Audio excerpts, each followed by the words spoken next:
Hey guys, it's Vampire Mike from Sega CD Universe, and I wanted to talk about 5 games that come to mind that on the Sega CD I felt had a lot of potential, and they may have even reminded me of other things. I was looking forward to these games when I was completing my collection. As I've said in the past, I've got a full United States set and then some of the GoodDealGames.com releases. When I was completing my set, there were certain titles that were like, oh, who cares, it's a basketball game, or oh, who cares, it's a soccer game. And then there were ones that were like, wow, this looks really cool. So I'm going to name a few of those games and just briefly talk about them. Keep in mind, I haven't played these games in a while, so my memory may be a little fuzzy. I may not have the most in-depth, point of view at this point on them. So first off was, well, I don't want to do that one first actually. Here, this one. Iron Helix. Iron Helix looked something like a first-person shooter, sort of. Like, I was kind of confused as to what it was when I picked it up, but, it was like full-motion video, first-person shooter type of thing is what I thought. I was thinking something along the lines of Space Hulk, which I've never played, but always looked really cool. So, I picked up the game from that local place I had told you guys about, M&M Video, the one that had closed down. But before they closed, a couple of years before they closed, they were like liquidating old video games and stuff. It's actually where I got my first Dreamcast from too, which I no longer have. Picked this up, started playing it. I did watch a video earlier to refresh my memory, and I do remember it now. It's kind of just a lot of, it's like FMV cutscenes, and then a lot of just going through hallways and opening doors and like finding these like DNA strands or something on each floor. And there's 3 levels. There's beginner, intermediate, and advanced. And I think depending on what you pick, it makes the game harder, obviously. I don't know if it adds more DNA strands or more levels, but it's also time too, which I don't like. I don't like games timing me. I like more of the like nonchalant. Is that the right terminology for this? Probably not. I like to sit back, relax, kick back, put my feet up, and just take it easy. Have fun. It could get engaging, but I like to be able to do things at my own pace. Kind of like life. So Iron Helix sort of disappointed me because I was like, oh cool, first person, FMV, this looks interesting, maybe there's some action in it, and there really isn't. It's like you're this robot going around the ship, picking up things and opening doors, and it just didn't really do it for me. I do think these games all have potential, like I said, so I will go back to them one day and really try and get a little more out of them. Excuse me. The second one is Star Strike. Star Strike was an unreleased game that Good Deal Games had purchased the rights to, and this came out the same time Bug Blasters The Exterminators did, which I thought was great, really goofy, Ghostbusters-esque, cheesy FMV with like bugs flying around and they talk and they're like all bad guys that are like big bugs, so really quirky, weird game with with shooting in it, full motion video shooting. And this was good, but really difficult for me. It's sort of along the lines of something like Tomcat Alley, but in space, not in, the clouds.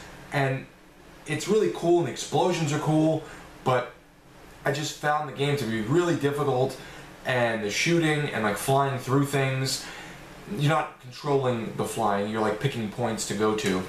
Where I was like, oh, this really could have been great, but it wasn't for me. Something about it just really turned me off. I'd say a lot of these have that in common in terms of like the difficulty. The next one I'm going to name is Burning Fists Force Striker, which is a mouthful. This is also a Good Deal Games release. This one I was really excited about because it looked reminiscent to something like an old Street Fighter game, which Sega CD never got a Street Fighter game. We got Mortal Kombat and Fatal Fury and Samurai Showdowns. We got really good ones, but Burning Fist Force Striker looked sort of like a weird version of Street Fighter. And there's a video of me playing this on my channel. Keep in mind, I'm very low tech, so I just filmed the screen. But all the characters are from different like generations. Like there's a Greek god, there's like a ninja, there's like a Egyptian dude or whatever. Like is it Egyptian? I don't remember. There's a fat dude here from the military. There's a Guile look-alike with blue skin and boxing gloves. I don't know if you see him on the cover.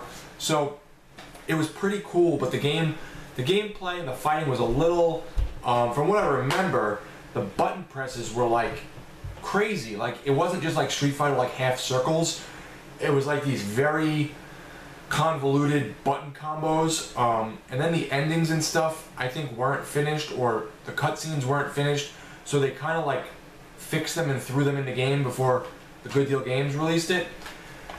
So the endings are very weird and like don't either make a lot of sense or just kind of nonsensically end.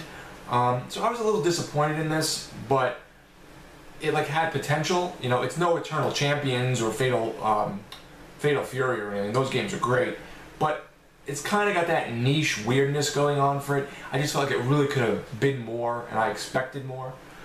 And then the final two, I'm not sure which order to go in here because I think both of these are probably about the same. I really loved Prize Fighter. I used in the options menu, you could put on like a training mode, and it kind of pops up prompts of when to push the buttons, so you're not just blindly flailing away and hitting people.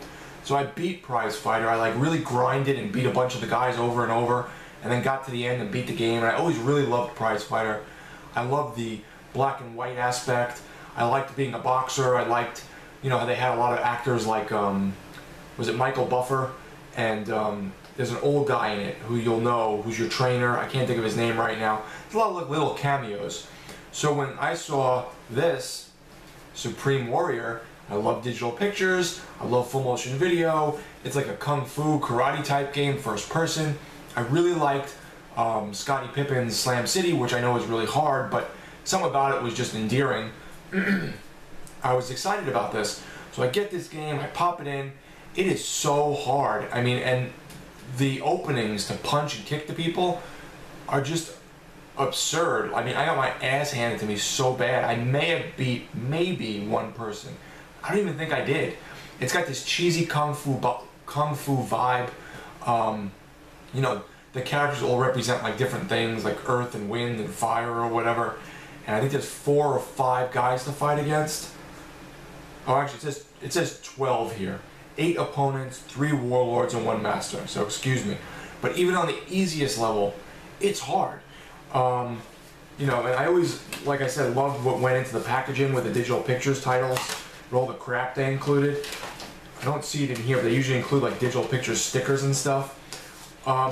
It just, to play a game like Prize Fighter and really enjoy it, and then play something like Slam City and go, wow, this is pretty cool, this was just really difficult. So if you like cheesy fighting stuff, you might like it, but boy is it hard. And finally, this one I'm like reluctant to talk about because I never got, again, far enough because I found it so hard. Lodestar, The Legend of Tully Bodine. Now Lodestar is very reminiscent to something like Sewer Shark, which some people hate. I thought was awesome. I learned, you know, which way to go in the game when they yell out the coordinates, and I beat the game numerous times and I really loved it. I played Lodestar and that's the first thing that comes to mind. You're on rails, you're picking which way to go, you're shooting like these robots that are coming after you. You have to use your shield at certain times to deflect shots, I think, if I remember correctly. And then use your horn, I think, to push like guys away that are standing in front of you, like vehicles that are in front of you. But it also has Ned Beatty, I don't know how to pronounce that, from Deliverance. It has a couple actors in it you might recognize. They really went pretty high on the production value. And I always thought the graphics in terms of the full motion video were really nice.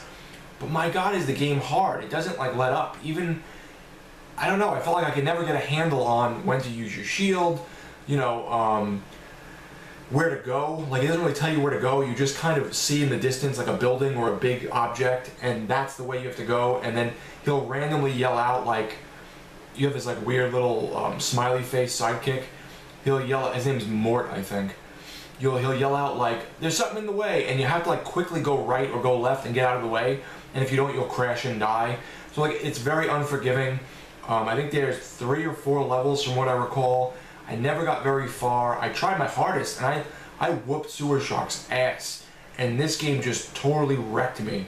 So these are the games that I really thought had potential. There's something about them that is cool and is interesting and, you know, is like right there in terms of like, wow, these games are almost good. and then they just kind of fall flat. And like I said, most of the time it has to do with the difficulty for me, or in terms of Burning Fist Force Striker, which I beat, it was more like the kind of difficult button presses, I guess. But they're not bad games, they're just lackluster. And I feel like, or maybe that's not even the right term, because Supreme Warrior has a lot of like movie elements in it, so does Lodestar. So they put a lot of love into them, but they just need someone to really sit down and figure them out and really like grind away at them, which I guess I've never really done, or if I have, I just was never good at it in the case of something like Lodestar or Supreme Warrior. But these are games I thought had a lot of potential that just never met that potential. You know, they were right there. So check out these games if you want. Don't say I didn't warn you if you play them and you go, oh my god, and you pull your hair out. But, so, just want to highlight those. Thanks guys for watching. It's Vampire Mike from Sega CD Universe. Be good.